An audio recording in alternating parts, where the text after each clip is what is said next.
ये विचार एक एक महात्मा तक पहुंचना चाहिए। अगर एक भी महात्मा का जीवन सफल हो गया तो आपको उसका पुण्य प्राप्त होगा।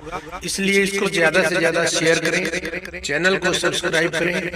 एक एक लाइक से हमें हौसला मिलता है और हम फिर आपके लिए और सुंदर सुंदर विचार लेकर आते हैं। धन्यवाद जी। प्यार से कहना संभानंकार जी। समागम के पहले रोज आज सभी जहां ये विस्तार असीम की ओर का जिक्र कि ये परमात्मा, ये निराकार सीमित नहीं है, ये हमेशा से था, रहेगा, अभी भी है, कण कण में है। एक कोई भी ऐसी जगह नहीं जहाँ इसकी मौजूदगी ना हो। ये स्थिर है, अजर है, अमर है, ये खंडित नहीं हो सकता, ये जल नहीं सकता। ऐसे ही कोई भी अगर धर्म ग्रंथ उठा लें तो ये परमात्मा की परिभाषा हर एक ने यही समझाई कि यही ये विराट रूप हर जगह है और ऐसे परमात्मा को जाना जा सकता है। ये ब्रह्म ज्ञान द्वारा हर कोई अपने जीवन में इस परमात्मा को शामिल कर सकता है और हर समय फिर परमात्मा के एहसास में बिताया जा सकता है। ये भक्ति की जा सकती है।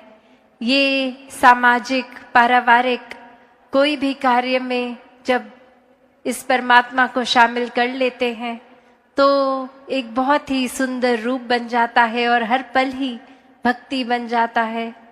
फिर वो एक समय अलग से निकाल कर भक्ति की ज़रूरत नहीं, हर समय ही इसका एहसास है। और संतों का संग जब हो जाता है, मन सुमिरन में हर समय इस परमात्मा के साथ लग के, भाव मन के, सेवा के, ये सेल्फलेस सर्विस के जब आ जाते हैं कि स्वार्थ रहित एक संसार के लिए समर्पित रहना है, तो संसार का यहाँ जो रूप देखें कि एक हम छोटे दायरे से सोचें कि हम तो हो सकता है एक फेस टू फेस कुछ 100-200 लोगों को ही जानते हों, पर यहाँ संसार की बात हो रही है कि हर एक तक प्यार फिर पहुँचाने की, हर एक के लिए करुणा रखने की, दया रखने की, विशालता मन में रखने की। हर एक चाहे वो अपरिचित हैं, उनको ना जाना है, कभी शायद उनसे मुलाकात भी ना हो, तो भी ये प्यार का रिश्ता बनाना है। और सबसे सरल तरीका यही कि इस परमात्मा के साथ जब प्यार का रिश्ता बन जाता है तो वाकई ही हर कोई अपना बन जाता है। जैसे एक बहुत ही हम समय से सुन रहे हैं लव दाई नेबर की बात कि अपने पड़ोसी के प्रति प्रेम की भावना रखो। तो ये भाव कैसे हैं कि हमने क्या वाकई ही एक सीमित रूप बना लिया है कि जो हमारे वाकई ही नज़दीक रहते हैं, बैठते हैं, वो हो गए पड़ोसी और कोई नहीं है। एक क्या दायरा इतना तंग दिली का बना लिया है कि उसके बियॉन्ड नहीं है। अक्सर एक अपने घर में भी देखते हैं तो अपने कमरे से हो सकता है अपने और परिवार के सदस्यों के कमरे चाहे नज़दीक हैं तो उस रूप में तो वो भी पड़ोसी ही हुए। और हमारा रिश्ता क्या एक छोटे से यूनिट परिवार के जो चंद मेंबर्स हैं उनके साथ भी क्या प्यार का है, वो दिल से दिल जुड़ा है कि नहीं, या सिर्फ एक परिवार में जन्म ले लिया है तो इसलिए ही बस एक छत के नीचे गुजरान कर रहे हैं। तो ऐसे ही भाव कि एक प्यार हर किसी तक, हर एक तक पहुंचना है, हमारा हर एक तक प्रयास रहे कि खुद हम जैसे एक फूल होता है उसके अंदर इतनी महक होती है, तो जब हवा ना चल रही हो तो अक्सर वो फूल की पंखुड़ी तक हमें अपना नाक लेके जाना पड़ता है उसकी खुशबू सूंघने के लिए। पर जब हवा चल रही होती है तो बहुत दूर भी अगर खड़े हों तो वो फूल की महक हम तक आ जाती है। स्वयं ही एक खुशबू का आनंद हम ले लेते हैं, चाहे फूल दूर ही क्यों ना हो उस समय। तो उसी प्रकार ये परमात्मा में अगर हम खुद को समर्पित कर दें कि परमात्मा आप अपनी एक ऐसी कृपा से ये प्रेम हमारा इतना असीम कर दें। हवा की तो फिर भी बंदिश है कि वो कुछ दायरे तक ही जाएगी, वो खुशबू कुछ दायरे तक ही उस फूल की जा पाएगी, पर ये परमात्मा तो स्वयं ही इसका विस्तार असीम रूप का। और ये हम जब प्यार बन गए इस परमात्मा के प्यार में खुद ही, तो कैसे फिर ये संसार तक प्यार ही पहुंचेगा। ये परमात्मा के एक उस तरह रूप में एक फ्लो में ही जाते रहे, हर जगह चले गए। जैसे एक बूंद होती है जब हम देखते हैं कि पानी कहीं ठहरा हुआ है, एक स्थिर है पानी, और उसमें अगर एक पत्थर डालते हैं तो कैसे वो रिपल इफेक्ट बन जाता है। पहले एक छोटा सा उसका एक वेव रूप, आगे वो और चौड़ा होता जाता है, वो वास्ट होता जाता है। कैसे फिर वो स्थिर पानी के अंदर अब तरंगे दिखने लगती हैं। ये अगर एक वो पानी का तो फिर दायरा वो लिमिटेड है कि शायद वो एक तालाब जितना हो, इसलिए वो एक स्थिर रूप। एक हो सकता है कीचड़ का पटल हो, इसलिए स्थिर रूप। पर ये परमात्मा, इसका तो कोई सीमा नहीं है, कोई बाउंड्रीज नहीं है। तभी तो बीइंग बाउंडलेस वाली बात कि ये एक लिमिटेशंस ही जहाँ खत्म हो गई हैं, वहाँ से अपना दायरा शुरू किया जाए कि परमात्मा का जैसे ना कोई स्टार्ट ना फिनिश, वैसे ही एक अपने मन की अवस्था बना ले। ये आत्मा और परमात्मा के मिलन से खुद ही परमात्मा स्वरूप होते जाएं, और ये प्रयास फिर असीम की ओर ही है, ये विस्तार असीम की ओर ही है। तो कैसे जैसे उस स्थिर पानी में वो रिपल्स एक छोटे दायरे से बड़े बनते गए, ऐसे ही हम पहले अपने सुधार से अपने अंदर सब मानवीय गुण भर के एक मानवीय गुण को अपनाते हुए और साथ साथ ऐड करते हुए, ना कि 3-4 हैं तो कोई बात नहीं, अब कोई नया सीखेंगे तो पुराना कोई एक अपने जीवन से हटा देंगे, नहीं। ये तो फिर बात ये बाउंडलेस वाली ही है कि 1 गुण, 2 गुण, 3 गुण, न जाने कितने ऐसे मानवीय गुण एक जीवन में हम खुद जी सकते हैं, बन सकते हैं। और ऐसा ही प्रयास एक जीवन भर का बना रहे।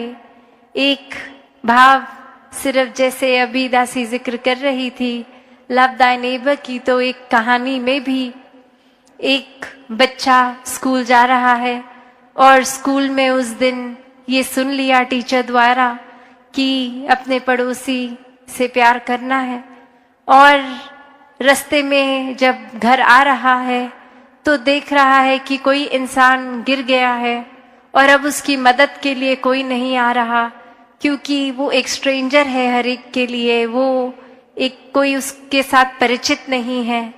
एक हर कोई ये कह रहा है ये इंसान तो पता नहीं कोई कौन है, ना हमारे घर क्या है, मोहल्ले का है, गली का है, ये तो कोई अजनबी है, तो ये पता नहीं ठीक इंसान है, नहीं तो ये गिरा है तो हम इसकी मदद नहीं करेंगे।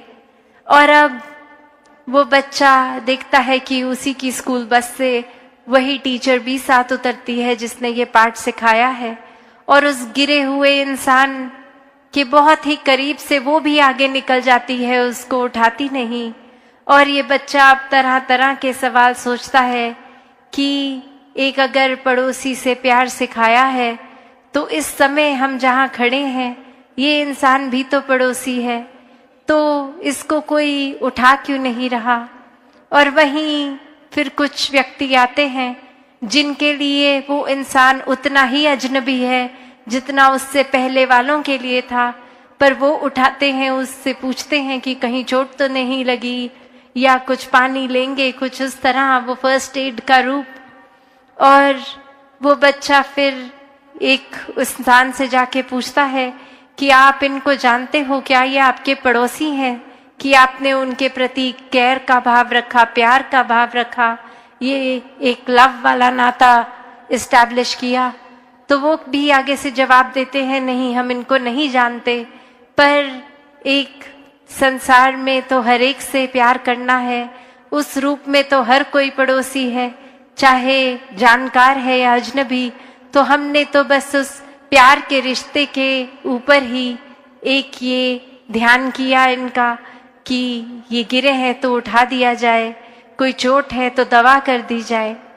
तो वहीं वो अब बच्चा फिर अगले दिन स्कूल जाके जब अपनी टीचर से पूछता है और उसको ये बात समझाता है, तो वहीं एक वो शिक्षा उस दिन वो टीचर भी एक छोटे से बच्चे से ले लेती है। तो बात यहाँ उम्र की नहीं है।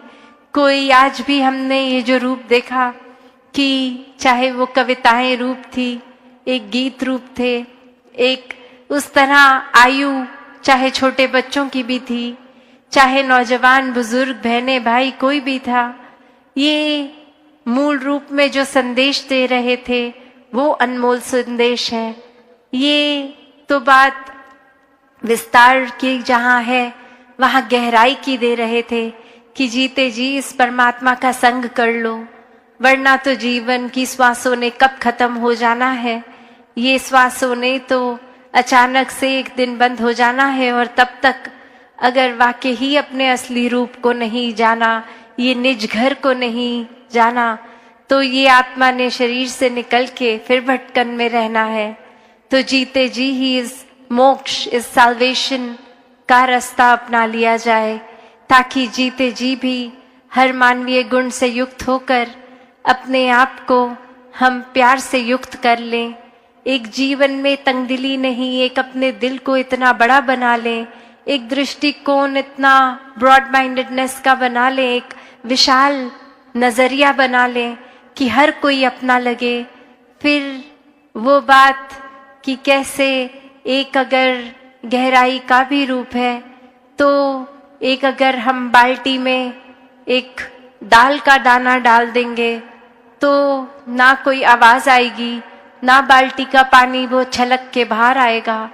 और वहीं अगर एक बजरी जितना छोटा कंकर डाल दें तो भी वो एक इतना ज्यादा कुछ पानी तो छलक के नहीं आएगा।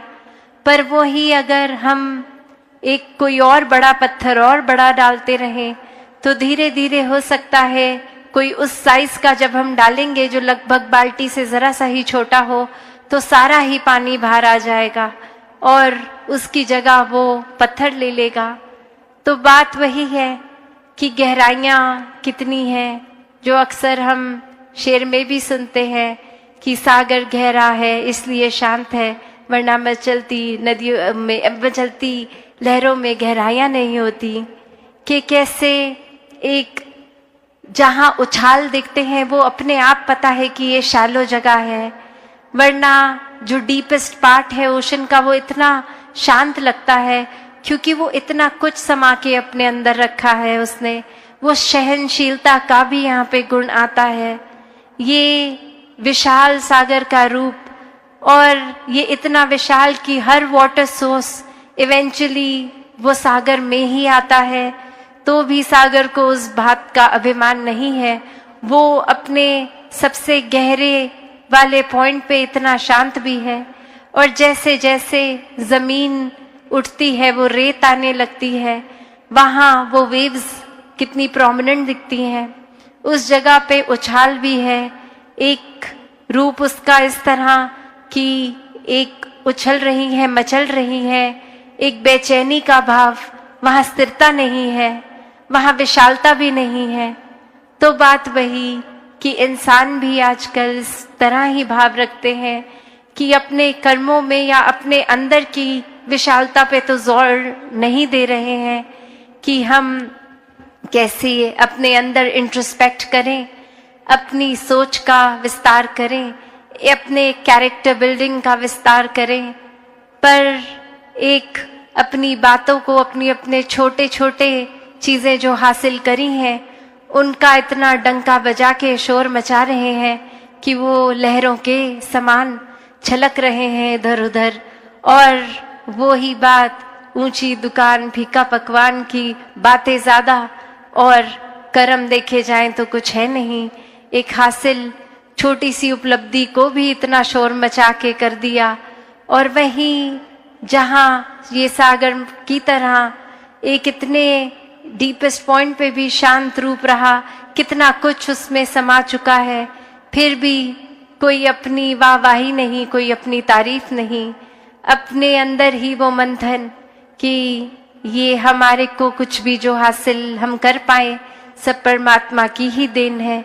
और ये जीवन जिस तरह जीना है ये परमात्मा पे आधारित हो। कोई गुण अगर है भी तो उसको अहंकार का रूप नहीं देते संत। ये सागर की ही तरह सब कुछ अपने अंदर समेट लेते हैं। अगर कोई कटुर वचन भी बोले तो भी, तो बात यही कि अपने जीवन में एक प्यार को जो जो अपना लेते हैं उनका विस्तार वाकई ही इस असीम परमात्मा की ओर इस तरह होता रहता है कि हर पल एक अभिमान नहीं आता कि हम तो इतने प्रभु भक्त हो गए हैं, हम तो दिन के इतने घंटे प्रभु को याद करते हैं। बात यही कि ये प्यार तो फिर 24 घंटों का प्यार है। खाते पीते उठते बैठते हर समय फिर ये प्रभु परमात्मा ये निराकार ही मन में है। तो फिर कौन सा समा गिनवाएं, कौन सा गवाएं। और ये फिर दिखावा मात्र भी नहीं रह जाता। ये प्यार तो फिर वैसा ही प्यार है जो दिल में इतना है कि इसका फिर वो जिक्र करना हर एक से कि हम प्रभु प्रेमी हैं, वो एक ज़रूरी भी नहीं लगता। क्योंकि उस समय भी लगता है कि जो समय हम किसी को ये बात समझाने में लगाएंगे उतना ही समय और परमात्मा को प्यार करने में लगा देते हैं। तो फिर संतों ने तो हमेशा जी कर ये प्रैक्टिकल स्पिरिचुअलिटी का प्रमाण दिया है।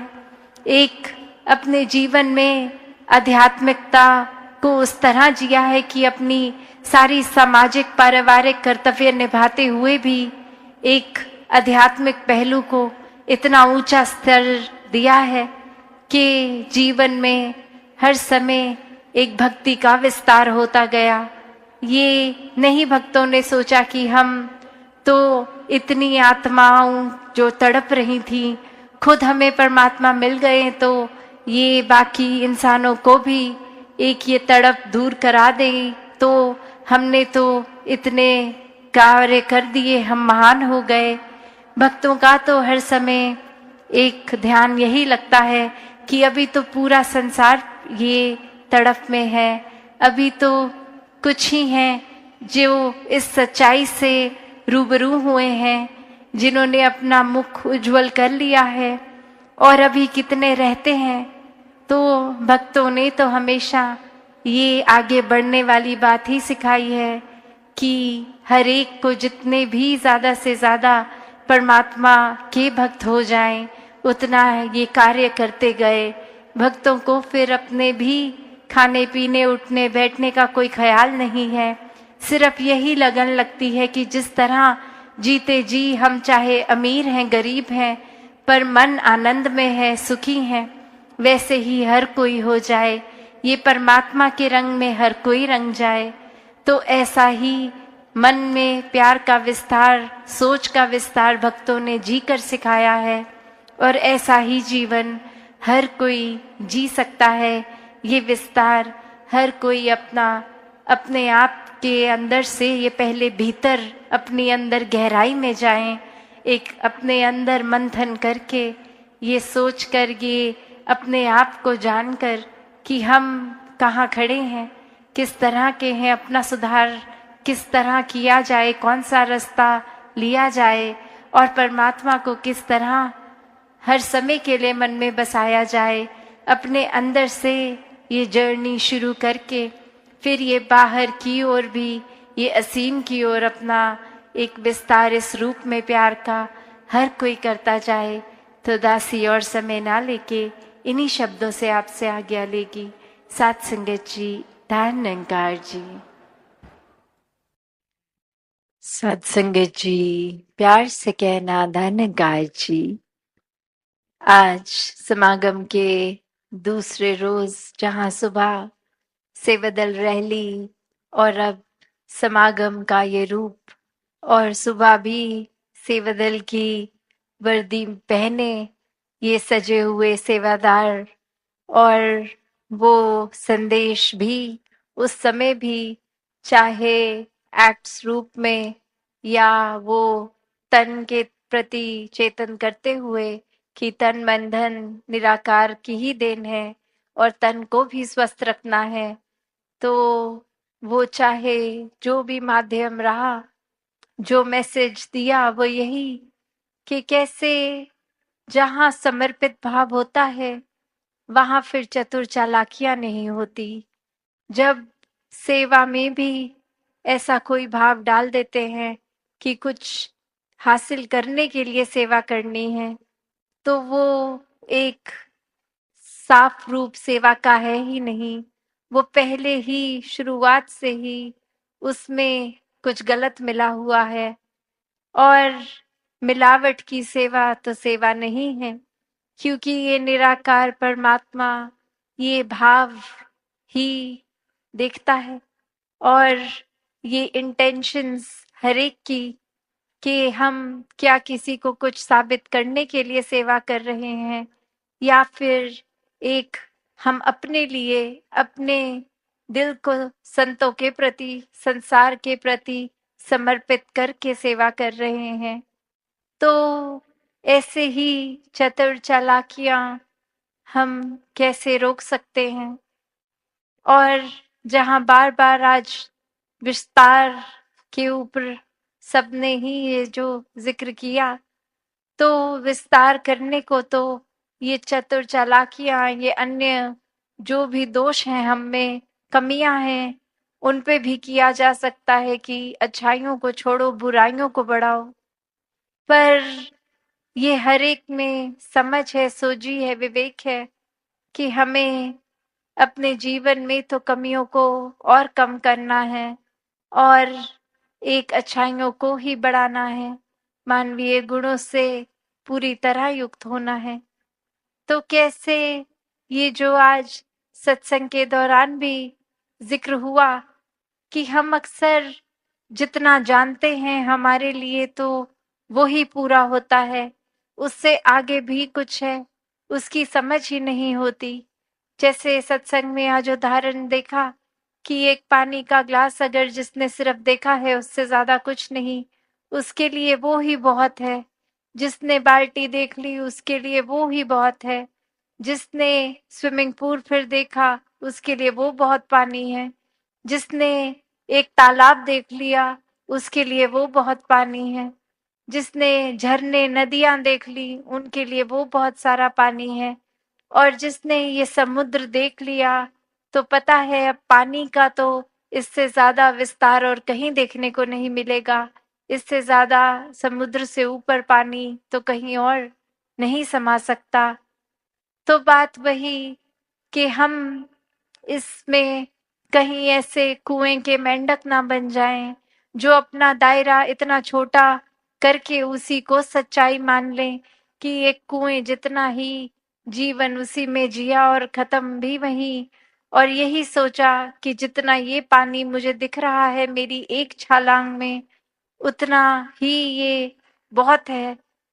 तो अपनी सोच को भी हम इस तरह विस्तारित करें, एक वो सोच को खुला रखें, ओपन रखें कि हर बार ऐसा ही नहीं है जो मेरे अपने ख्याल हैं, मेरी अपनी सोच है कि वही ठीक है। दूसरे का नजरिया, दूसरे का पॉइंट ऑफ व्यू तो हमने सुनना ही नहीं है, क्योंकि जैसा हम कर रहे हैं इतने सालों से या बिल्कुल अभी वही ठीक है, क्योंकि हमारी सोच है। यहाँ अहंकार आ गया यहाँ कंडीशनिंग आ गई इतने सालों की। तो बात वही कि विस्तार वो भी है जहाँ ये चीजें जो जकड़ रही हैं, बांध रही हैं, वो बंधनों को भी काटना विस्तार है। कि एक ही अपनी कोई आदत अक्सर हमें पता होती है कि ये अच्छी आदत नहीं है और उसको छोड़ने की कोशिश करते हैं, और जब तक नहीं छूट रही वो फिर बार बार हो रही है, तो जानते हुए भी ये अच्छा नहीं है, फिर भी कर रहे हैं। तो फिर बात वही कि ये अब हो रही है तो इसको रोका जाए, क्योंकि ये समझ है ये करना ठीक नहीं है। वो जानते हुए भी अगर हो रही है तो फिर हम किस तरह कहाँ खड़े हैं ये हमें पता है। तो अपनी आदतों को भी जो खुद पता है, या जो किसी शुभ चिंतक ने पॉइंट आउट कर दी कि ये पहलू ठीक नहीं है, उसको भी अपने जीवन से हटाना एक विस्तार का ही रूप है। एक एक्सपेंशन इस तरह से करें अपने किरदार में कि बुराइयों को छोड़ के अच्छाइयों की ओर जाएं। कैसे ये सोच भी लिमिटेड होती है, हमें कुछ चाहिए अगर, तो हम अक्सर अपने ही नजरिए से देखते हैं कि यदि ऐसा हो जाए तो मुझे एक कितना बेनिफिट हो जाएगा, कितना अच्छा हो जाएगा मेरे लिए। और ये सोचा तक नहीं कि ऐसा करने से भले फायदा मेरा हो रहा है, पर कितने ज्यादा लोगों का नुकसान हो रहा है। तो अपना फायदा छोड़ के औरों को अगर फायदा मिले, ऐसा कदम उठाना, ये भी विस्तार है। सोच में एक विस्तार भी करना है। अपने एक नेचर की भी बात करते हैं हम, अपने स्वभाव की बात करते हैं, तो अक्सर ऐसा भी हो जाता है कि हम अपनी आदतों में इतने बंध गए कि अगर सुबह उठते ही किसी की आदत है कि पहली चीज अगर गर्म पानी मिले, चाय मिले, कॉफी मिले, जो भी आदत है, अगर वो किसी तरह वो चीज उस रूटीन में नहीं हुई, तो उठते ही दिल में सबसे पहले वो चिड़चिड़ापन हो जाता है कि हर दिन के मुताबिक जो आदत थी वो तो आज हुआ नहीं, कुछ अलग हो गया। तो एक मन फिर बहुत तंग होने लगता है, और सिर्फ मन तक ही नहीं, फिर हम एक बुझ जाते हैं, या घर वाले, अड़ोसी पड़ोसी, कामकाज कहीं भी हों, वहाँ बहुत ही फिर एक रूड होके, रफ होके बात करते हैं, क्योंकि अंदर से ही मन खुश नहीं है। तो इतनी छोटी छोटी चीजों का भी इतना बड़ा इम्पैक्ट पड़ जाता है। तो फिर वहां भी विस्तार करना है। एक घर परिवारों की अगर बात करें कि जहाँ ये तन इस परमात्मा की देन है, तो इस तन का भी पूरा ख्याल करना है। ये मन पे भी कोई चीज ऐसी हावी नहीं होने देनी जो उदास कर दे। तो अक्सर ये जो सामने आता है कि एक डोमेस्टिक वायलेंस का भी एग्जाम्पल ले लें कि घर में पति पत्नी, माँ बच्चों, पिता बच्चों में, या और किसी सदस्य में अगर कोई मारपीट हो रही है, तो अक्सर कोई एक सदस्य सोच ले अगर कि ये एक दो बार हो गया है, अब मुझे आदत डालनी होगी, तो वो भी गलत है, वो भी चेतनता नहीं है। क्योंकि एक शरीर का भी, मन का भी ध्यान रखना है। और ये ऐसा, इस चीज को ये सोचकर कि हम अपनी सहन शक्ति बढ़ा रहे हैं, सहनशीलता बढ़ा रहे हैं, थोड़ा दर्द सह लेंगे ये शरीर की, तो फिर महान हो जाएंगे, तो ये भी कोई समझदारी नहीं है। जहां एक किसी को कष्ट देना, चाहे अपने वचनों द्वारा या कर्मों द्वारा, दोनों ही गलत है। तो कैसे हर किसी ने हर एक का आदर सत्कार करना है। और अक्सर ये वाला बंधन बहुत मुश्किल हो जाता है काटना, जब एक किसी पीड़ा की आदत डाल लें, तो पीड़ा में ही कहीं ना कहीं आराम मिलने लग जाता है। क्योंकि हम हर एक के आगे शायद अपना दुख दर्द इस तरह बोल देते हैं कि हम खुद को ऐसे विक्टिम बना के रखते हैं और बोलते हैं कि हमारे साथ ये हो रहा है, ये हो रहा है। तो आगे से भी हमें हमदर्दी मिलती है और वो शायद दिल को दिमाग को अच्छा लगता है। पर वही दिल और दिमाग हमारा अगर हम मजबूत कर लें, इस परमात्मा को शामिल करें, तो वो हिम्मत भी आएगी कि कैसे हमें किस तरह से एक जीवन जो जिस तरह जीना है वैसे ही जीना है, ना किसी को किसी तरह का कष्ट देना है, ना किसी तरह का कष्ट सहना है। और इस तरह ये बुरी आदतों, एक कंडीशनिंग से भी खुद को तोड़ना, ये भी विस्तार है। तो कैसे जीवन में एक बात वही आ जाती है कि लोग इतना ज्यादा अपनी बातों पे मजबूत अक्सर हो जाते हैं कि थोड़े से भी अपने पॉइंट ऑफ व्यू को चेंज करने में इतराते हैं। एक दृष्टिकोण नहीं बदले जा सकते।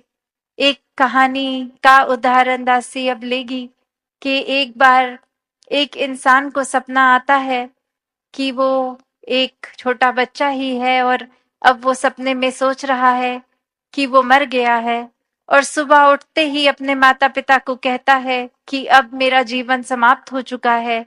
और माता पिता बच्चे को कभी शीशे के आगे खड़ा करके दिखाएं कि देखो तुम खड़े हुए हो, बातचीत कर रहे हो, कभी उसके हाथ पे उसको एक खुजली करके दिखाएं कि देखो ये तुम्हें महसूस हो रहा है ना, तुम जीवित हो।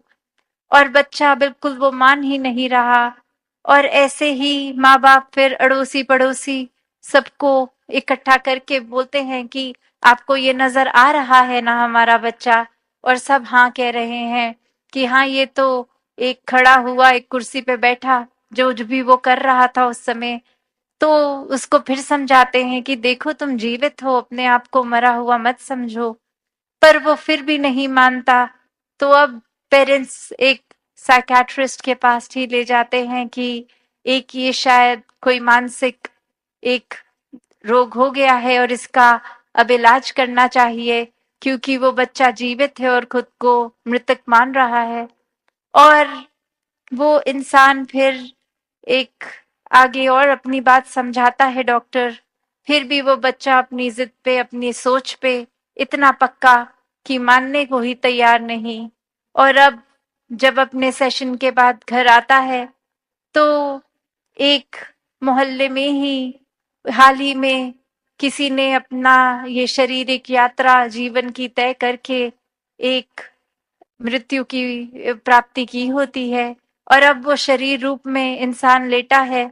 तो माता पिता वो बच्चे को समझाते हैं कि देखो मरा हुआ इंसान तो ऐसा होता है।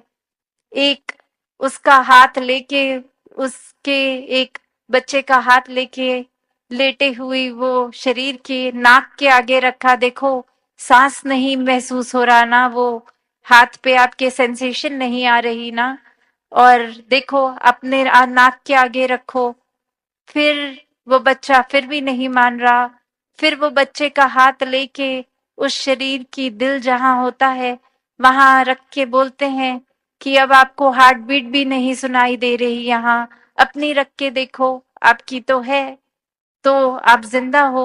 वो बच्चा कुछ भी कर लो, वो यही माना बैठा है कि नहीं, मेरे को जो सपना आया था उसमें मेरा शरीर खत्म हो गया था, तो मैं अब जिंदा नहीं हूं। और बात फिर अंत में माँ को एक चीज और सूझती है। वो उस शरीर के अंदर एक कुछ पिंड डाल देती है और वहां कुछ खून नहीं निकलता, और अब बच्चे को कहती है कि ये पिन अगर मैं आपको लगाऊंगी तो आपसे खून निकलेगा, तो देखो आप जिंदा हो। और बच्चा फिर वही बात पे अटक के कह रहा है कि माँ आप समझो, आपको लग रहा है कि मरे हुए इंसान ना सांस लेते हैं, ना उनकी दिल की धड़कन होती है, ना उनके शरीर से अब खून बाहर आ सकता है। तो मैं तो आपको एक नई चीज अब सिखा रहा हूँ कि देखो मरे हुए लोग सांस भी लेते हैं, ये दिल भी धड़कन चलती रहती है, शरीर से खून भी आ सकता है। तो बात वही कि कैसे वो बच्चे ने अब इतनी जिद से अपना एक पॉइंट ऑफ व्यू पकड़ लिया कि कुछ भी कर लो, कितने भी लॉजिक दे लो, वो अब अपनी बात से ही नहीं हिल रहा। तो ऐसे तो फिर ये विस्तार कहाँ होना है। बात वही कि अपने आप को इतने फ्लेक्सिबल रखें कि जहाँ अपनी बात अगर पता है ठीक है तो उसको जरूर रखें, पर साथ ही दूसरों की बातों को भी इस तरह खुले दिमाग खुले दिल से सोचें कि उनकी बात में भी अगर कुछ ठीक लगे तो उसको भी अपनाया जाए। वरना अक्सर अगर किसी की बात ठीक भी लगती है तो भी होता है नहीं, जो हमारा पहलू था वही हम पकड़ के रखेंगे, चाहे उसमें दूसरे की बात में कुछ सेंस भी लग रहा है तो भी उसकी बात को नहीं छोड़ एक अपनाना, अपनी ही बात को पकड़ के रखना है।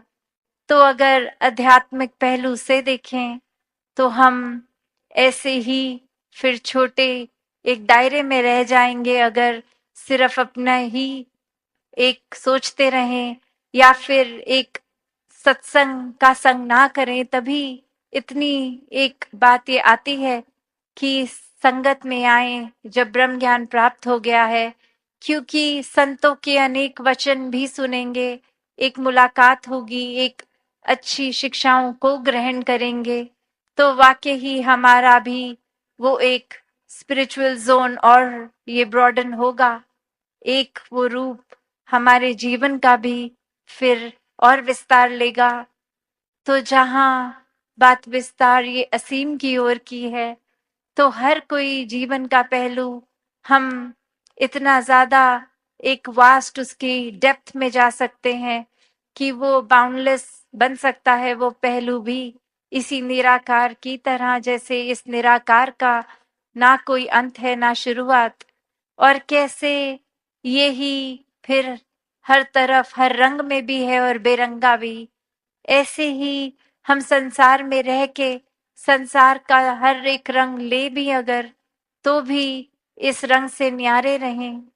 ऐसा ही जीवन हर भक्त का रहा है कि कैसे अपने जीवन में हमें एक उस तरह इल्यूजन की जो बात अभी हमने सुनी कि वो हो जाता है, लगता है यही सच्चाई है, पर वाकई ही ये सच्चाई ही सिर्फ सच्चाई है। ये परमात्मा ईश्वर अल्लाह जिस नाम से भी बुलाना चाहें ये ही है जो हर समय की सच्चाई है। वरना कोई जगह कोई एक शरीर को ही देख लें तो एक पैदा होते ही बालक और बुजुर्गी तक कितना ये आकार बदल गया, पड़ाव बदल गए। अभी अगर अंधेरा हो गया है तो ये शाम या रात कहलाई जा सकती है और थोड़ी ही दिन में देर में ये सूरज आते ही ये सुबह कहलाई जाएगी। तो ये सच्चाई तो पल पल में बदल रही है। तो ऐसी सच्चाई के साथ जुड़ें जिसने हर समय सच्चा रहना है, और जितना ज्यादा इस निराकार इस सच्चाई के साथ जुड़ेंगे उतना ही हर पहलू में पॉजिटिव होके एक विस्तार हर पहलू का बढ़ेगा। तो दासी की नजर अब घड़ी पे और समय ना लेके इन्हीं शब्दों से आपसे आज्ञा लेगी। सत्संगत जी, धन्यकार जी। सत्संगत जी, प्यार से कहना धन्यकार जी। आज समागम का इस रूप का जो तीसरा दिन और सभी ने आज भी भक्ति में अनमोल वचनों को ग्रहण किया, विस्तार हर पहलू में कैसे करना है, जो ये शिक्षाएं ली उनको अपने जीवन में उतारने का भाव भी कि संतों ने जो समझाया वो सिर्फ आज के लिए ही नहीं या पिछले 3 दिनों का ही नहीं सिलसिला, वो एक रूप, एक साल, एक जिंदगी के लिए है वो शिक्षाएं। और ये भी पिछले दिनों से हम जो देख रहे हैं कि कैसे ये धुंध और ये पोल्यूशन का रूप, और थोड़े ही डिस्टेंस तक क्लैरिटी है उसके बाद धुंधला दिख रहा है। तो ध्यान ऐसे ही गया कि कैसे ये धुंध को भी अक्सर वहम हो जाता है कि इसका इतना विस्तार है कि ये हर जगह है, और संसारिक रूप में या किसी सड़क में या कहीं पे भी एक जब धुंध दिखती है तो आगे वो रास्ता नहीं दिखता, फिर ये भी पता नहीं होता कि आगे रास्ता है या वो एक डेड एंड है। तो फिर भी एक ये अपने आप में धुन को अगर गुमान ना जाए कि इतना विस्तार मेरा कि और हर जगह ही फैल गई हूँ, तो बस वो वर्षा आने की देर या हवा चलने की देर, कैसे वो धुंध भी छट जाती है फिर। तो बात वही, अगर हम आध्यात्मिक रूप में भी देखें कि कैसे एक ये पहलू भी कि हम एक ज्ञान तो ले लिया, ये रोशनी जीवन में आ गई, फिर भी अगर वहम भुलेखों के धुएं में ही हैं, तो फिर एक सच्चाई हाथ होने के बावजूद भी एक कुछ हासिल तो किया ही नहीं, एक गुमान में ही रहे कि अब तो ब्रह्म ज्ञान लेके हम निरंकारी हो गए हैं, एक मुक्ति के हकदार हो गए हैं। पर वहाँ खुद ही तो हमने एक नई बाइफिकेशन, एक और बायसनेस का चश्मा पहन लिया कि हम निरंकारी हैं और बाकी नहीं हैं। तो ये भी एक जो फाइन लाइन हम खुद ही एक भेदभाव के बना देते हैं।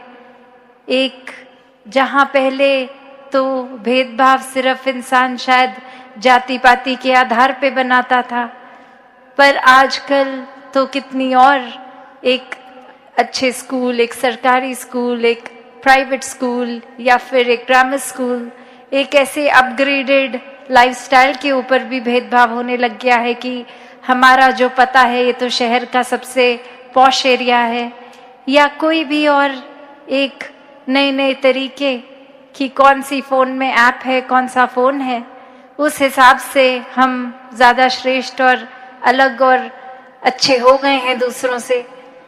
तो सिर्फ वो चाहे एक अब वो समय नहीं चाहे कि हम कोई जातियों में या फिर रंग नस्ल के आधार पे, पर ये जैसे जैसे ज़माना इवॉल्व हो रहा है, ये नफ़रत करने के कारण भी और अलग अलग बनते जा रहे हैं।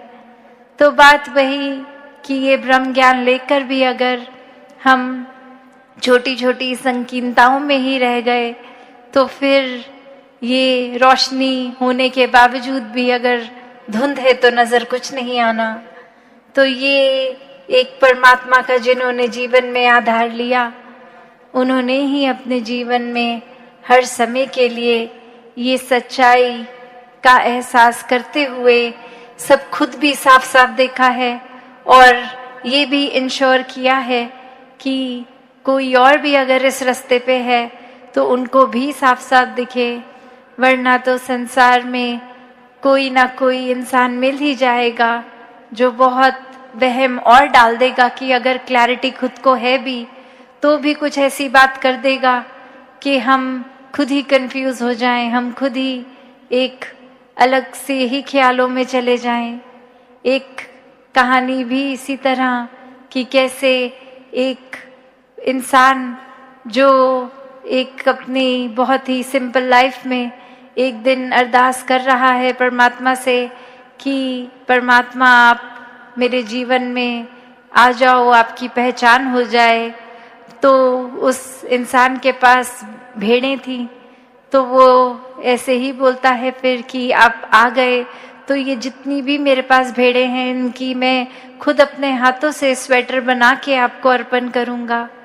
और वहीं कोई पढ़ा लिखा इंसान आकर जो उस तरह से बहुत ही ज्ञानी, वो आकर उसको समझाता है कि आप ये क्या अरदास कर रहे हो, जिस परमात्मा ने भेड़ बकरियां बनाई हैं उनको आप क्या ही बना के दोगे, मैं सिखाता हूँ कि कैसे अरदास करनी है।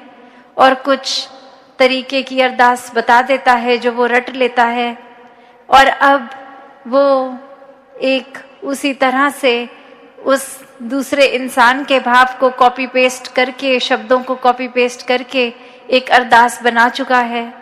और अब वो कहानी में जैसे आगे होता है कि फिर एक दिन परमात्मा खुद ही उस इंसान को जिसने सिखाया होता है कि कैसे अरदास करनी है, बोलते हैं कि तूने मेरे एक प्यारे भोले भाव वाले इंसान को क्यों करप्ट कर दिया है। उसके भावों का ही मैं प्यार, उसके से प्यार करता था भावों के कारण, और वो बहुत ही एक दिल से कुछ भी अरदास करता था तो वो बहुत अच्छा लगता था। और अब उसके भोलेपन को भी तुमने कुछ रटी रटाई चीज़ें सिखा दी हैं। वो बस वही बात बोलता है और अपने भावों से अब बिल्कुल खाली हो गया है, क्योंकि उसके मन में तुमने डर डाल दिया है कि इस तरह से अरदास अगर नहीं होगी तो वो अरदास कबूल नहीं होगी, या फिर वो खुद ही इंसान गलत है जो गलत तरीके से परमात्मा से बात कर रहा है। तो बात यही कि ये हमने चाहे कहानी की रेलेवेंस क्या है क्या नहीं, या किस तरह से लिखी गई, पर बात वही कि ये निराकार से तो भावों का एक भक्ति में रिश्ता है। और यहाँ ज़रूरत है हमें अपने भाव के विस्तार की, अपने इनोसेंस को कायम रख के, कि ये एक सिर्फ बात वो नहीं कि एक ऐसे अक्सर दुनिया समझती है कि अगर भोले हैं तो संसार रूप में बहुत कोई ना कोई फ़ायदा उठा लेगा, एक हमें मिसयूज़ कर लेगा, या हमारा फ़ायदा उस तरह लेकर हम फिर बहुत ही लूजिंग एंड पे होंगे, एक हारे हुए इंसान हो जाएंगे। पर जहाँ भोलेपन की बात होती है भक्ति में, वहाँ चेतनता की भी होती है कि यहाँ एक किस तरह एक ही भक्त है जो बहुत भोला भी है और पूरी तरह से चेतन है। तो यही एक जो डिफरेंस आता है कि जब मन में खुद के चतुर चालाकियाँ नहीं हैं और वो अलर्टनेस रखकर हर समय निरंकार को याद रखते हैं, तो फिर कुछ नुकसान भी नहीं होता और ये भावों से भक्ति भी हो जाती है। तो जीवन में जहाँ ये विस्तार की तो परिभाषा पिछले 3 दिनों से हम कहाँ कौन से पहलू में कर सकते हैं। किसी संत ने प्यार के ऊपर जिक्र किया, विनम्रता के, करुणा के, किसी ने बोला कि नेगेटिविटी से मुक्ति लेना भी एक तरह का विस्तार है, किसी ने आउटरली विस्तार की बात करी और किसी ने बोला अपने अंदर इंटरनल विस्तार कैसे करना है। तो ये और भी जितने पहलू जोड़ दिए जाएं, ये विस्तार को करना ही असीम की तरफ है, और ये परमात्मा असीम है, इसका कोई अंत नहीं है। तो जब जो भी चीज़ इसके साथ जोड़ेंगे वो अपने आप में ही असीम हो जाएगी। तो भाव सिर्फ यही कि जब ये ब्रह्म ज्ञान की समझ आ जाती है तो वहीं पे एक, जैसे दासी जिक्र कर रही थी, कि वो धुंध के कारण एक डेड एंड ना फील हो, एक ये ना लगे कि अब हमें सब कुछ आ गया है, और वहाँ से ये ब्रह्म ज्ञान से ही ये जर्नी शुरू किया जाए और ये असीम की ओर परमात्मा के साथ जुड़ के हर पॉजिटिव पहलू को और आगे से आगे बढ़ाते चले जाएं। जहाँ तक एक ह्यूमन कैपेसिटी है, परमात्मा को जब शामिल कर लिया तो कुछ वो कैपेसिटी भी फिर एक छोटी सी ही चीज़ रह गई, उसके भी बियॉन्ड चले गए, एक आगे चले गए। तो ऐसा विस्तार हर पहलू में पॉजिटिविटी लेकर हर कोई करता चला जाए तो समय तो अपनी सीमा से एक आगे बढ़ ही रहा है। तो बस यही भाव थे कि सभी अपने शहरों से या उससे पहले भी एडवांस सेवा में भी आए, अभी वाइंड अप सेवा तक भी रुकेंगे, और कैसे चाहे ओस इतनी पड़ी, ठंड इतनी पड़ी, टेंट जैसे भी थे उसमें सर्दी भी लगी होगी हवा से, और वो गीलापन भी, साथ में सबके बुजुर्ग और बच्चे, और किसी की कैसी हेल्थ कंडीशन, ये एक इस समय पोल्यूशन लेवल भी ऐसा कि शायद सांस भी ठीक से नहीं आ रही, तो भी किसी के भाव में कमी नहीं आई कि ये भक्ति करने, ये संतों के वचन सुनने, यहाँ समागम करने अपने दूर दूर शहरों से भी आ पहुँचे हैं, एक यही भाव रख के कि और संगत के साथ मिलकर जब ये समागम होगा तो हमारे जीवन में भक्ति का विस्तार होगा। तो ऐसे ही भाव महान हैं। और ये भी देखा गया कि चाहे नमस्कार की लाइनों में ये अपने टेंट से जब सब आते हैं तो चाहे 3 दिन लग गए, किसी किसी को तो मौका भी नहीं लग पाया, या कोई लाइन में लग के भी कुछ 4 घंटे फिर भी एक अपने टेंट की ओर ही जाना पड़ा, क्योंकि अंदर जब तक आए संगत खत्म हो चुकी थी। तो फिर यही बात ऐसा सोच के दासी जब घर पे एक पारिवारिक रूप में जिक्र कर रही थी राजपिता जी के साथ कि ये लाइनें, ये कतारें तो शायद अगले साल अगर सोचते भी हैं बढ़ाने की, तो भी ये अगर बढ़ जाए, एक और ऐड हो जाए,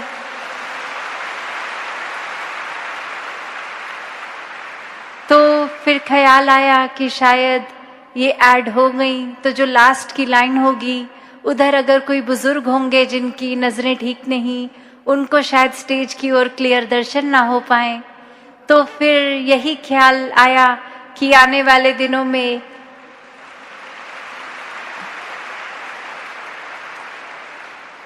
आने वाले समागमों में जल्द ही जैसे सबब बनता है तो समागम का एक दिन और बढ़ा दिया जाए।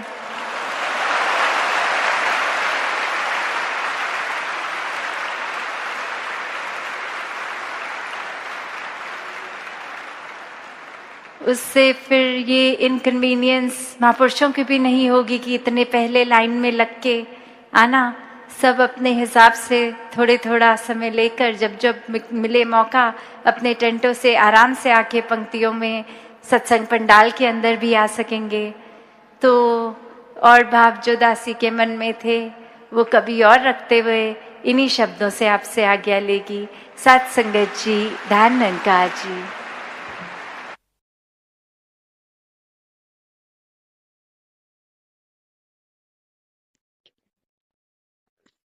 सत्संग जी, प्रेम से कहना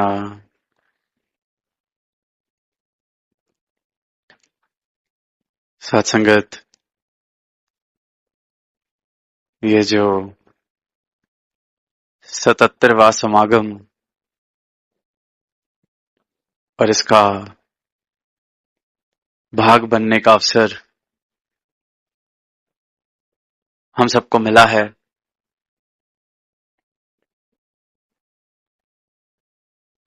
रहमतों की ये जो बरसात, इसे अपने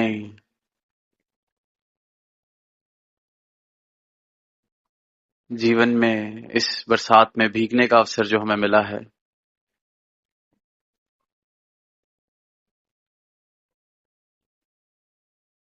ये जो एक सीमित सा जीवन, सीमित सी हस्ती, उसका ये विशाल रूप जिसका विस्तार असीम है, उस सीमित सी हस्ती को भी ये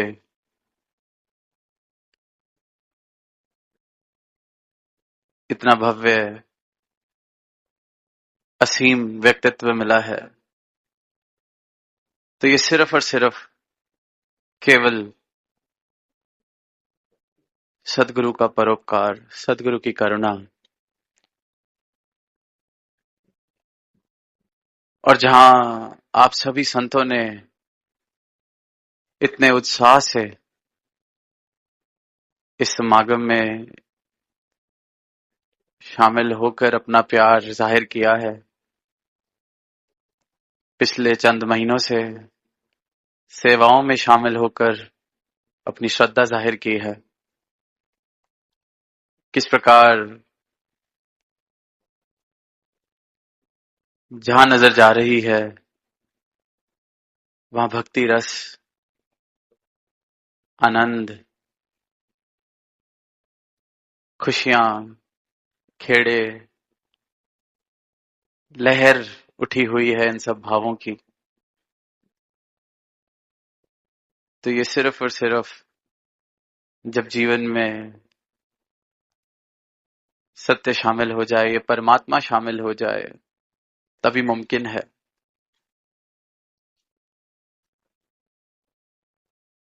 एक एक महापुरुष, एक एक संत, एक एक बच्चा दिल के भाव रख के जा रहा है, और वो भाव इस प्रकार के पूरा का पूरा जीवन बदल सकते हैं अगर किसी के घट में, किसी के जीवन में वो शब्द उतर जाएं क्योंकि वो शब्द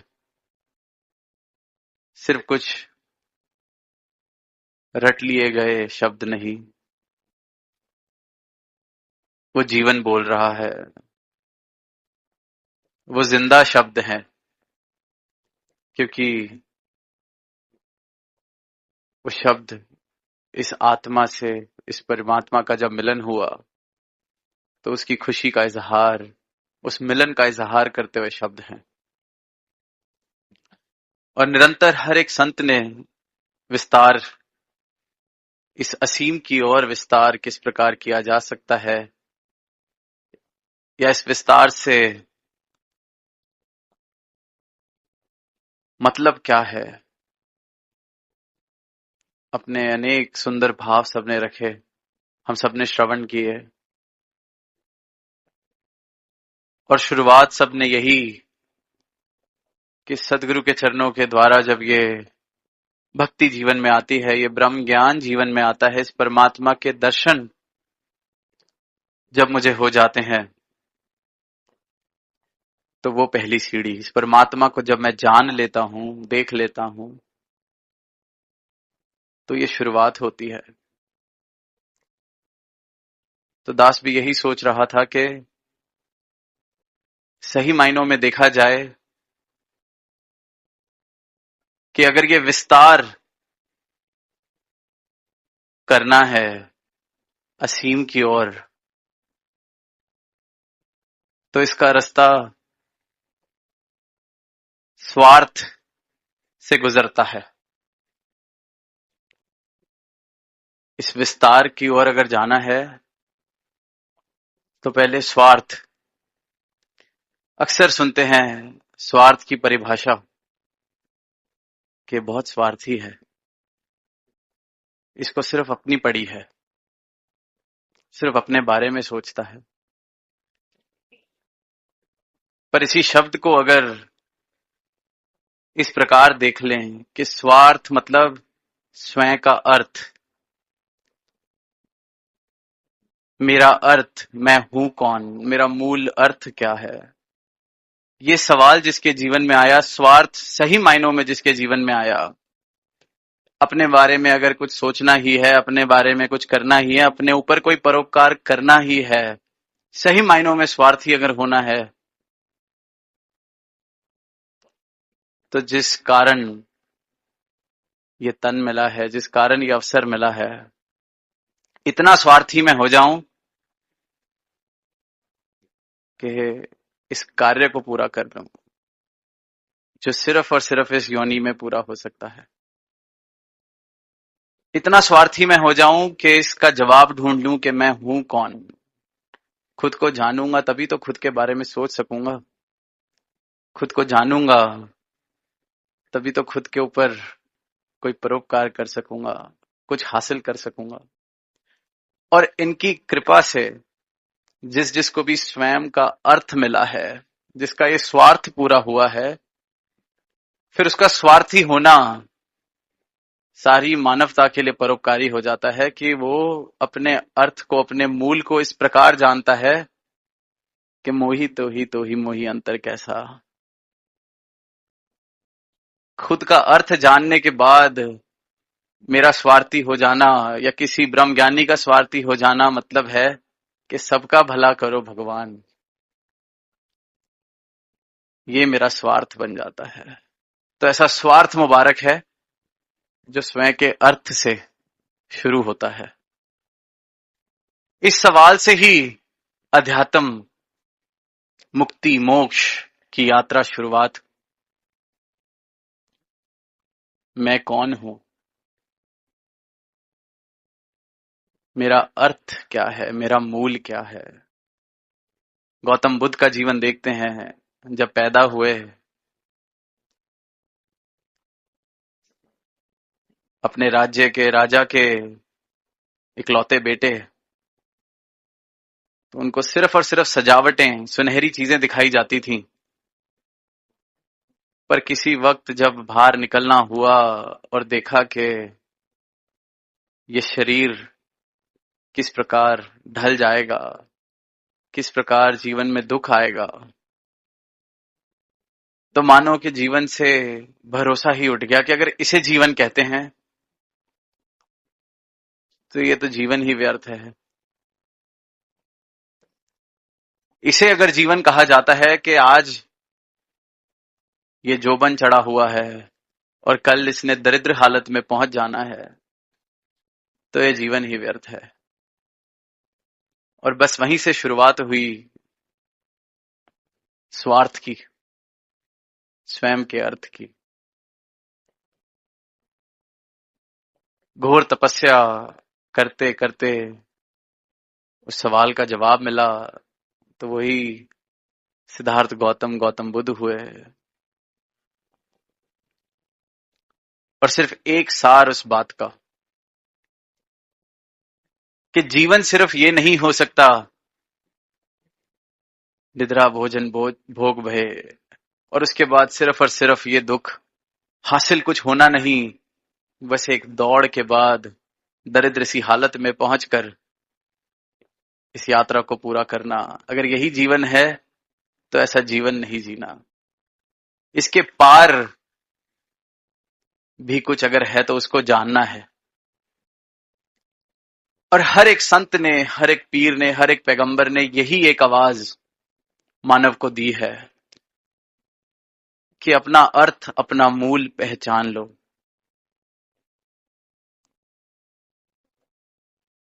ये जो निद्रा की अवस्था में जीवन जिया जा रहा है,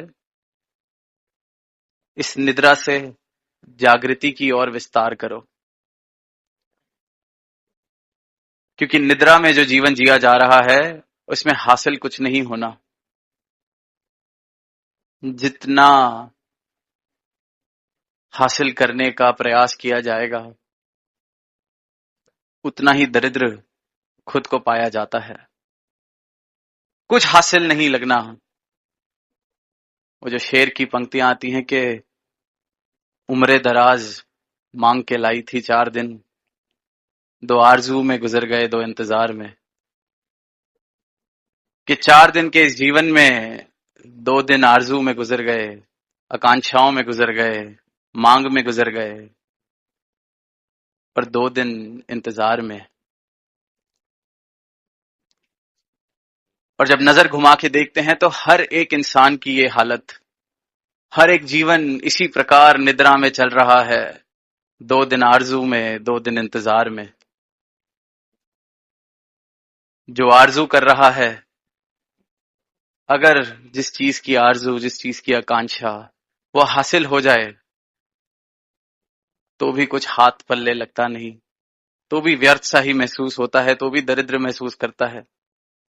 और हासिल ना हो तो वो जीवन इंतजार में दरिद्र हालत में पहुंच जाता है। 2 दिन आरजू में, 2 दिन इंतजार में। हर किसी के जीवन की यही कहानी, और इंसान निद्रा की अवस्था में यही जीवन जिए जा रहा है, जिए जा रहा है, जिए जा रहा है। और फिर वहीं सदगुरु आवाज दे रहे हैं कि निद्रा से जागृति की ओर विस्तार करा जाए। जाग कर अपनी इस हालत को देख लो, अपने इस जीवन को देख लो। जिस जिस चीज की आरजू की अगर वो मिल भी गया तो क्या आज कुछ हाल बेहतर है? और जिसकी आरजू नहीं की तो उसका भी कुछ मिल गया, उससे भी लगाव अगर इतना ज्यादा हो गया, उसने भी क्या दिया? इंतजार है कि कुछ मिल जाएगा। वो अगर मिल भी जाता है, मुझे बड़ा बड़ा पुराना एक फिल्म का गाना कि ये दुनिया अगर मिल भी जाए तो क्या है। जिस जिसको मिली है उसने भी यही कहा कि मिल भी गई तो क्या है। जिसको नहीं मिली वो इंतजार में है, शायद हार के कह देता है कि चलो मिल भी जाती तो क्या है, जान के पर नहीं कह रहा। और वहीं सदगुरु कह रहे हैं विस्तार अगर करना है तो निद्रा से जागृति की ओर का विस्तार। बहुत जी लिए सोते सोते, बहुत जी लिए, अब जागृति, जागो।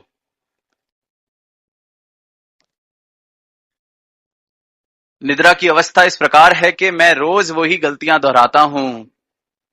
आसपास हर एक इंसान वो गलती दोहराता है, वही जीवन जी रहा है, पर हम में से कोई भी उस चीज को देखकर बदल नहीं पा रहा, क्योंकि उसकी व्यर्थता का एहसास मुझे नहीं हो रहा है।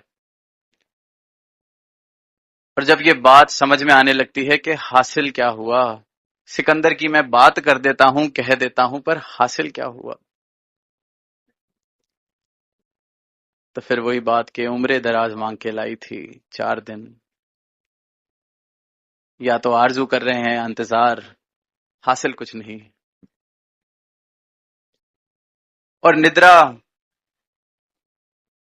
और जागृति में सिर्फ यही फर्क है कि निद्रा का जीवन मैं खुद को जाने बिना जी रहा हूं।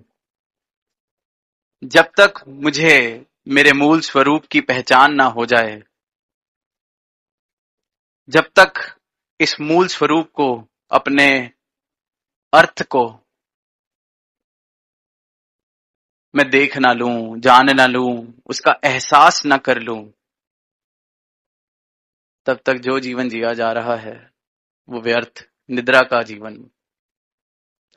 और जब जागकर ये सच्चाई मेरे सामने आ गई, मेरा मूल मुझे मिल गया, मुझे मेरी पहचान मिल गई, अपना चेहरा देख लिया, तो समझो कि सवेरा होना शुरू हुआ है, आंख खुलनी शुरू हुई है। हम सब रात को जब सोते हैं, अक्सर सपने भी आते हैं। इस बात पर सबने ध्यान दिया होगा, नहीं दिया तो दे के देखें, तो इस बात का एहसास होगा कि सपने में इस बात का एहसास तो होता है कि मैं हूं, मेरे आसपास चीजें घट रही हैं, मैं कुछ कर रहा हूं, कुछ मेरे साथ हो रहा है। कभी कभी सपना इतना ज्यादा गहन कि सुबह उठकर भी कुछ समय लग जाता है होश में आने के लिए कि सच क्या था, सपना क्या था। पर सपना चाहे गहन हो, बुरा हो, अच्छा हो, सुनहरा हो, जैसा मर्जी हो, कभी गौर करेंगे तो सपने में अपना चेहरा नहीं दिखाई देता। ये तो लगता है मैं हूं, पर सपने में कभी अपना चेहरा नहीं दिखाई देता। अगली बार अगर इस बात का एहसास क्या अनुभव नहीं किया, तो कभी सपना आए तो हम देखें तो सपने में अपना चेहरा नहीं दिखाई देता। और यही बात अध्यात्म में अगर देख लें, जो जीवन अपना चेहरा ना देखे बिताया जा रहा है, अपने असली रूप के एहसास के बिना बिताया जा रहा है, अवेयरनेस के बिना बिताया जा रहा है, अपनी ट्रू आइडेंटिटी के। Every moment that I'm living without being aware of my true identity, of my true self, is nothing but an illusion. जैसे स्वप्न में अपना चेहरा नहीं दिखाई देता, वैसे ही जब तक अपने इस मूल का एहसास किए बगैर मैं जी रहा हूं, मतलब ये सपना, मतलब ये वही दरिद्र जीवन में जी रहा हूं।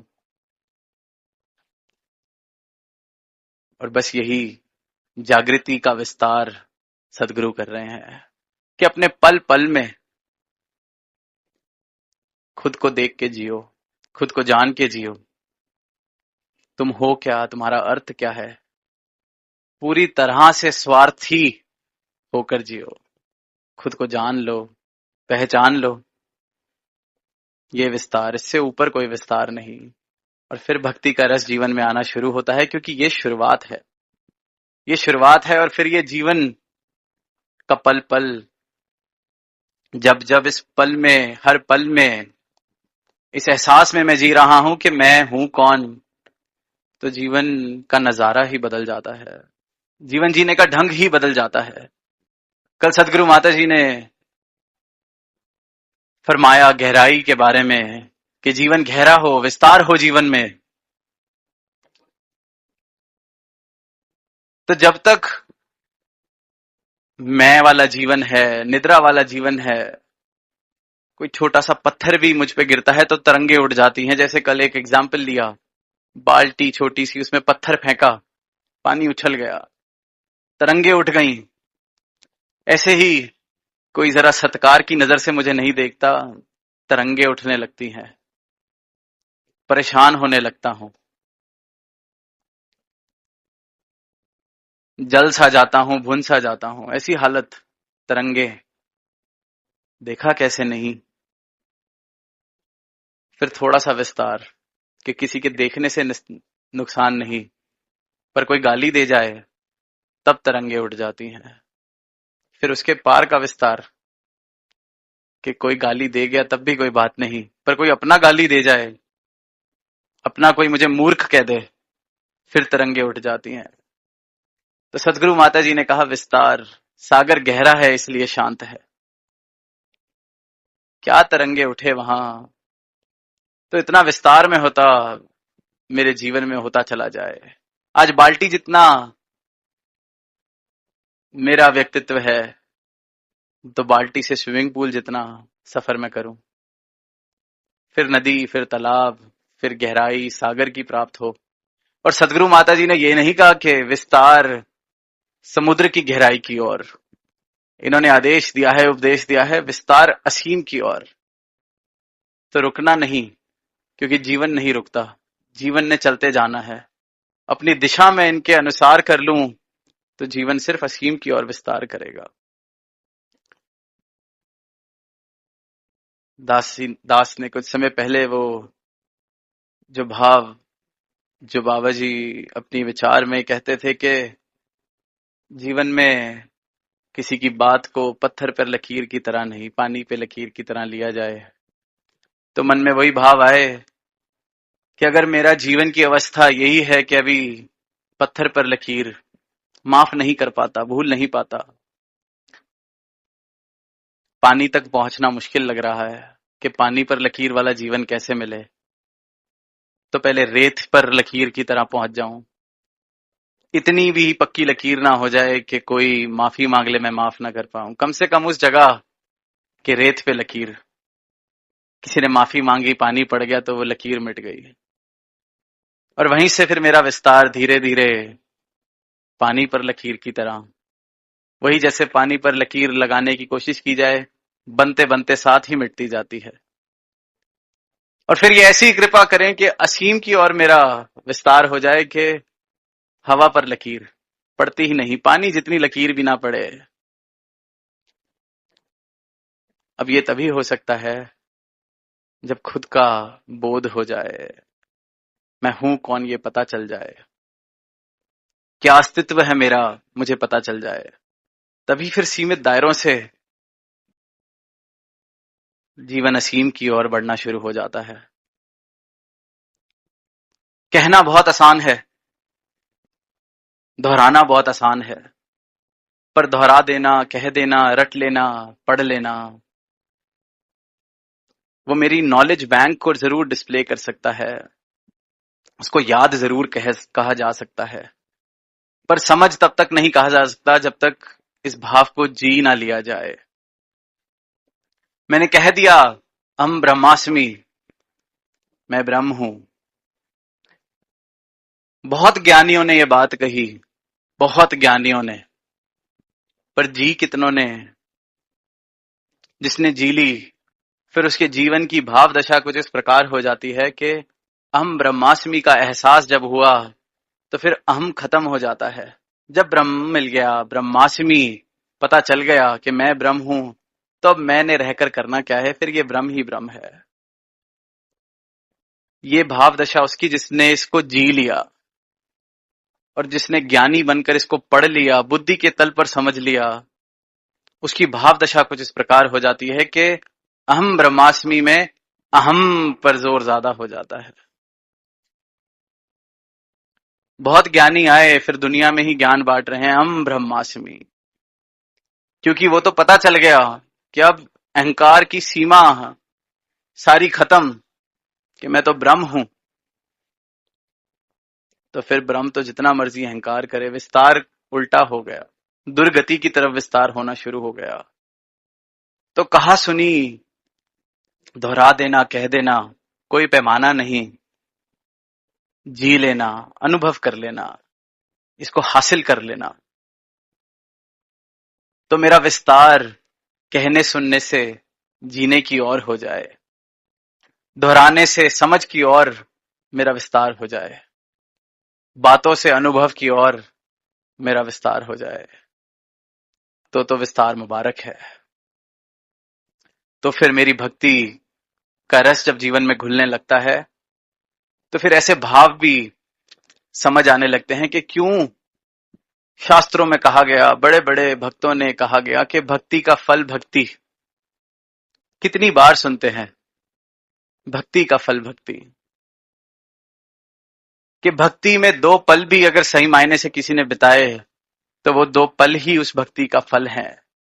क्योंकि जो अमृत रस, जो भक्ति का प्रेम रस उन 2 पलों में मिलता है, जिसने भी चखा है, फिर दुनियावी कोई और फल के साथ उसका नापतोल किया नहीं जा सकता। मिल भी जाए तो कहेंगे कि क्या ये आप पत्थर को सोने से तोलते हो।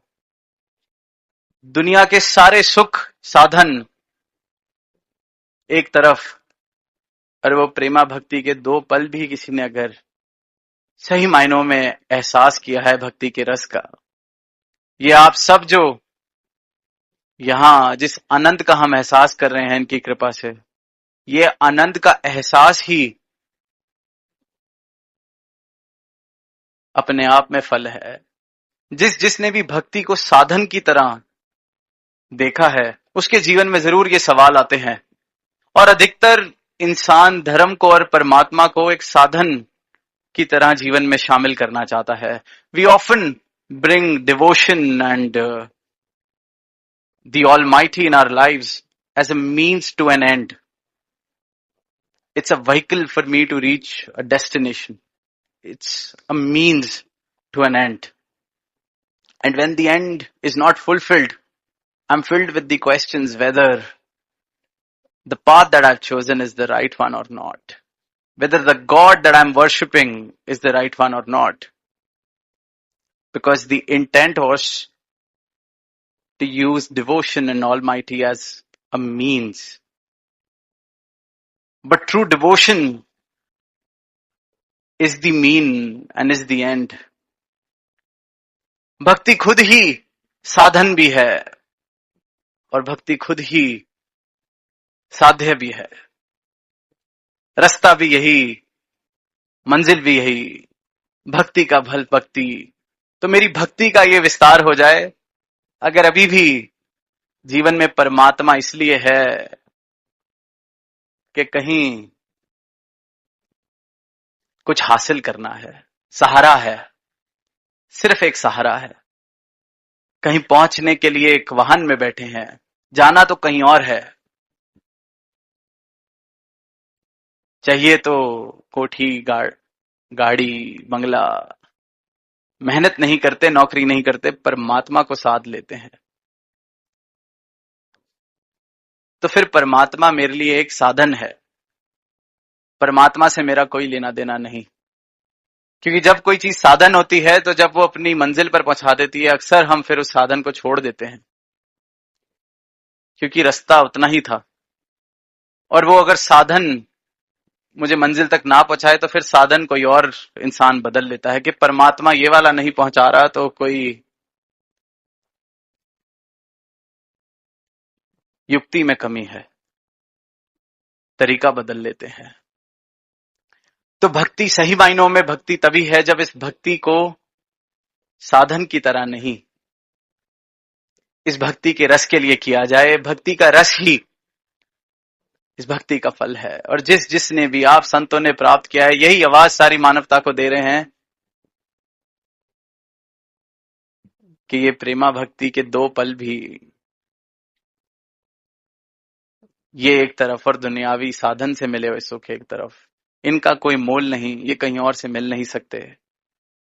और सदगुरु यही कह रहे हैं कि सब मुबारक है, बड़ी से बड़ी गाड़ी मुबारक है, बड़ी से बड़ी नौकरी, बड़ी से बड़ा पद मुबारक है, पर प्रेमा भक्ति का रस जीवन में आ जाए, भक्ति का रस जीवन में आ जाए, तो फिर जीवन उस दरिद्र हालत में नहीं पहुंचेगा। जीवन फिर उस हाल पर नहीं पहुंच जाएगा कि उम्र दराज मांग के लाई थी 4 दिन। वही 2 दिन की मांगे, 2 दिन का इंतजार, यही कहानी बन के नहीं रह जाएगी। तो फिर ये जीवन मुबारक इस प्रकार बन जाएगा कि ये जीवन कहियों के उस सवाल का जवाब बनेगा कि मैं कौन हूं,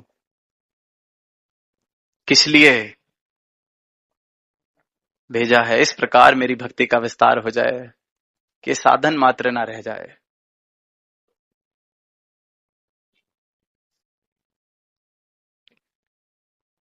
साधन मात्र ना रह जाए, याद मात्र ना रह जाए, जीवन अनुभव बन जाए। एक छोटी सी कहानी, बड़ी पुरानी, शास्त्रों में भी जिक्र, पुरातन जिक्र इसका होता रहा कि एक इंसान, बहुत धन संपत्ति जिसके पास,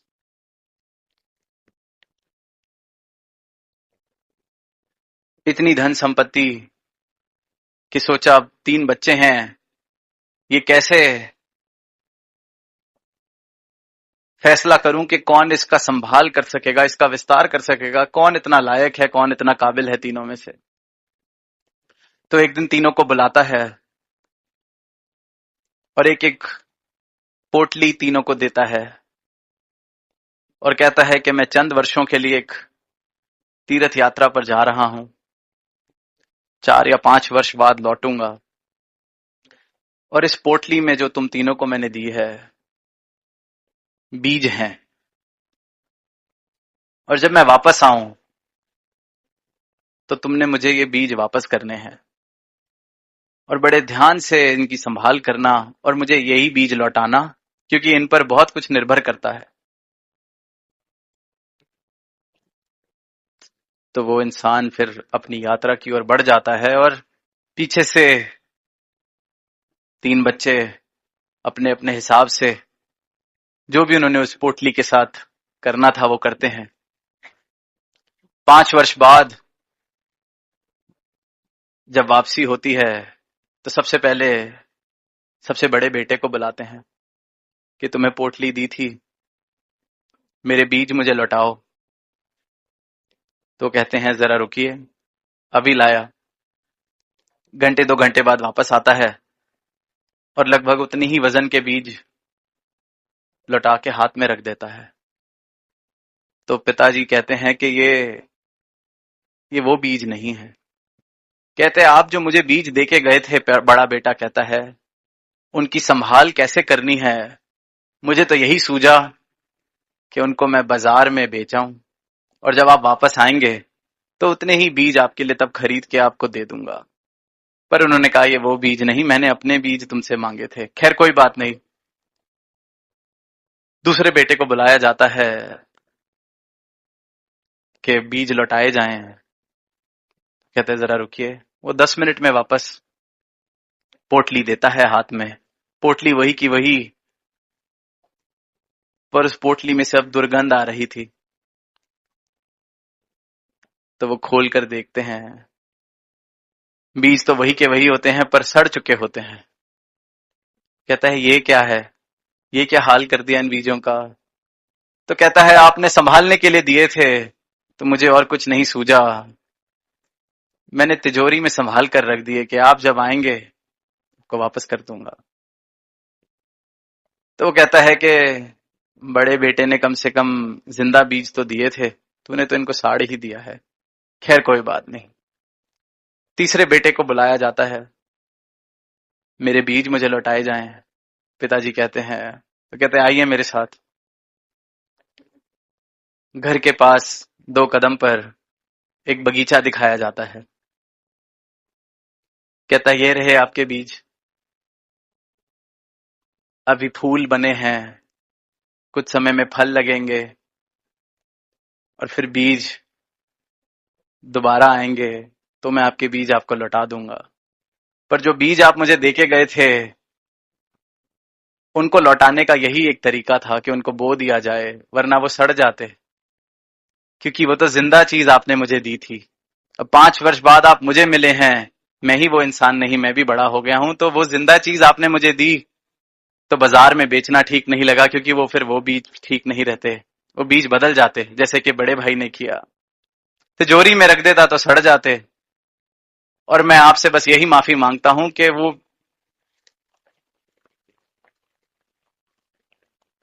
यही एक माफी कि ये वो के वो बीज नहीं और उतने नहीं, लाख गुना बीज हो गए, लेकिन ये बीज अपनी यात्रा में विस्तार कर रहा है। वो मैंने बोया, वो पौधा बना, फूल खिले, अब फल बनेगा और लाखों की तादाद में मैं आपको वो बीज वापस करूंगा। तो ये जो विस्तार है ये पल पल हो रहा है। जिंदा है, ये जीवन है तो ये चलता हुआ है। चलना किस ओर है, विस्तार किस तरफ करना है। खुद को रोक लेंगे तो सड़ जाएंगे। पानी गंदा, रुका हुआ पानी गंदा हो जाता है। संसार में बेचाएंगे तो जिस मूल के लिए मिला था, परमात्मा ने जैसा का जैसा भेजा था, वैसा परमात्मा को लौटेंगे कैसे। एक ही तरीका है, विस्तार असीम की ओर। इनके चरणों में खुद को समर्पित कर दिया जाए। फिर वो पौधा बनाए, पेड़ बनाए, वापस फल, फिर वापस बीज। विस्तार ही विस्तार है। इस कुदरत में, इस कादर ने जो कुदरत बनाई है उसके भी हर कोने में विस्तार देखने को मिलता है। मानव ने किस ओर विस्तार करना है, किस तरफ बढ़ना है, इसी सवाल का जवाब सदगुरु अपने ब्रह्म ज्ञान से दे रहे हैं, अपने उपदेशों से दे रहे हैं कि ये चुनाव है। विस्तार दुर्गति की तरफ भी किया जा सकता है, पतन की तरफ भी किया जा सकता है, या फिर इस रूप में किया जा सकता है कि मुट्ठी भर बीज मिले और लाखों वापस किए। जैसे हजूर कहते हैं कि ये दुनिया जैसी आई है, जिस दुनिया में जैसे आए हैं इससे बेहतर इसको करके जाएं, ऐसा मेरे जीवन का विस्तार हो सके।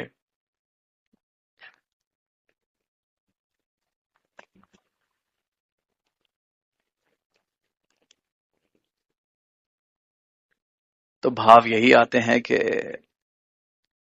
मानव सुन तो ये बात रहा है, हम भी सुन रहे हैं, दोहरा रहे हैं, पर कहीं मेरी जीवन, मेरी अवस्था रटन तक ना रह जाए। पता चले कि बुद्धि के तल पर ही जीवन जिया जा रहा है। कहा तो जा रहा है जाग जाओ, पर फिर इंसान जागता क्यों नहीं। कहा तो जा रहा है कुछ हासिल नहीं होना, देख भी रहा हूं कुछ हासिल नहीं होता, फिर भी इंसान जागता नहीं।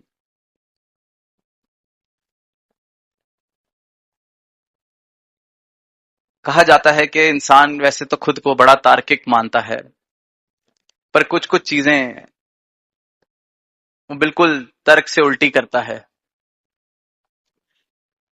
It is said that though man is a very rational being, but there is a very systematic system to his irrationality. And one such system, one such fallacy is the sunk cost fallacy. जब पढ़ाई कर रहे थे business के lecture में concept बताया, sunk cost फॉलिसी। फॉलिसी माने तर्क दोष। So the concept of sunk cost fallacy is that man becomes irrational and continues in his unsuccessful endeavors, even though quitting or changing his ways seem more beneficial, just because he has invested a lot of time, effort and money into it. कोई ऐसी चीज करते चले जाना जिससे मैं देख रहा हूं कि मुझे नुकसान हो रहा है, सिर्फ इसलिए क्योंकि बड़े वर्ष हो गए हैं, बहुत समय लग गया है, यही करते आ रहे हैं, अब कैसे छोड़ दें। तो जब पढ़ा तो उन्होंने यही बताया कि अक्सर कोई गलत डिसीजन जब कोई अपने व्यापार में ले लेता है तो उस गलती से वापस नहीं मुड़ता, क्योंकि कहता है अब इतना पैसा लग गया है, अब कैसे मुड़े। जबकि और पैसा वो डालता है तो वो पैसा डूबता ही रहता है। sunk cost fallacy. Just because I've invested so much, how can I not continue? because I've invested so much time, resources, and now if I continue, I'm incurring even further losses. तो ये तो इसकी business application, वहीं इंसानों पर भी वो पूरी की पूरी बात बैठती है। और बड़े सरल से एग्जाम्पल में कहा कि कभी बाहर से खाना मंगाया, अब पेट तो भर गया है, पर इंसान कहता है कि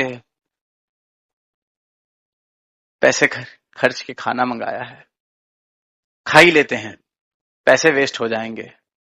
पेट खराब करना मंजूर है, अगले दिन खाना नहीं मंजूर या बांटना मंजूर नहीं, पैसे वेस्ट हो जाएंगे। तो इंसान यही करता है। फिर एक और बड़ा सरल सा उदाहरण, पिक्चर देखने गए, आधे घंटे में लगा कि बहुत ही खराब पिक्चर है, 2 घंटे बर्बाद हो जाएंगे, पर कहता है चलो 100 रुपए की टिकट खरीदी है, 100 रुपए खराब हो जाएंगे, तो इसलिए 2 घंटे खराब करने मंजूर हैं। तो कहते हैं इंसान चाहे जितना भी तार्किक है, पर उसके तर्क में कहीं अद्भुत से दोष हैं, जिसमें से एक दोष संक कॉस्ट फॉलिसी। इंसान रिश्तों में भी हम कई बार देखते हैं कि अब इतने वर्ष तो हो गए, अब कुछ और कैसे किया जाए, थोड़ा दुख और सह लेंगे। संक कॉस्ट पॉलिसी 10 साल से ऐसे ही चलता आ रहा है, अब 10 साल लगा दिए हैं, कोई बात नहीं।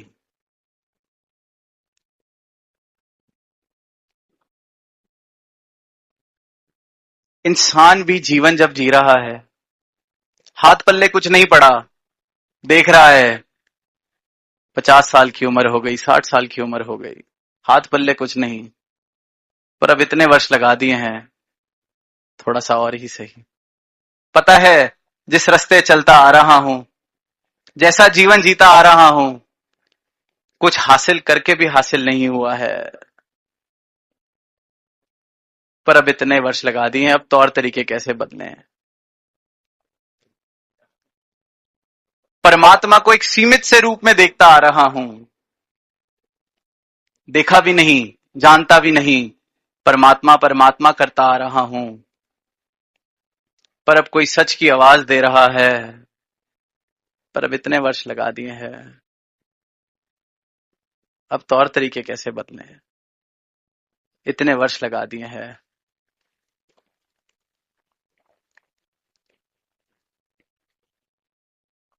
तो साथ संगत, इसी अवस्था से, इस तर्क दोष से उठाकर सदगुरु जागृति की अवस्था बख्शते हैं।